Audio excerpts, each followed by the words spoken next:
आज ମୁଁ ବନେଇବି ମଇଦା ରେସିପି। ତା ପାଇଁ ଗୋଟେ ବାଉଲ୍ ନେଇଛି। ବାଉଲ୍ର କିଛି ମଇଦା ନେଇନି, ତାକୁ ପାଣି ଦେଇକି ଗୋଟେ ଡୋ ବନେଇ ନେବା। ଡୋ ଆମର ରେଡ଼ି ହେଇଗଲାନି ଦେଖିପାରୁଥିବେ। ଏବେ ତାକୁ 5 ମିନିଟ୍ ରେଷ୍ଟ ପାଇଁ ଛାଡ଼ିଦେବା। 5 ମିନିଟ୍ ପରେ ତାକୁ ଥଣ୍ଡା ପାଣିରେ ଚକଟି 3 ଥର 4 ଥର କରିକି ଭଲସେ ଧୋଇ ନେବା। ତାକୁ ଭଲସେ ଧୋଇବା ପରେ ଗୋଟେ କଢ଼ାଇର ତେଲ ନେଇ ନେବା। ତେଲ ଗରମ ହେଇଗଲେ ତାକୁ ବଡ଼ା ଭଳିଆ ଭାଜି ନେବା।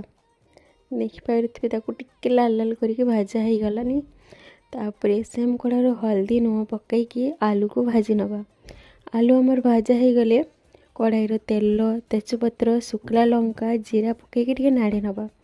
ତାପରେ ଅଦା, ଟମାଟୋ, କାଜୁ ପେଷ୍ଟ ଗୋଟେ ବନେଇଥିଲି ତାକୁ ଦେଇଦେବା। ତାକୁ ଦେଇକି ଟିକେ ସମୟ ନାଡ଼ି ନେବା।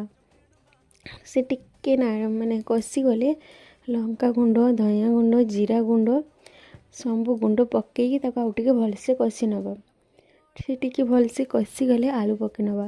ଆଳୁ ପକାଇକି ତାକୁ ଏପଟ ସେପଟ ନାଡ଼ିକି ପାଣି ଦେଇଦେବା। ପାଣି ଟିକେ ଫୁଟ ଉଠିଗଲେ ବଡ଼ାକୁ ପକାଇ ନେବା।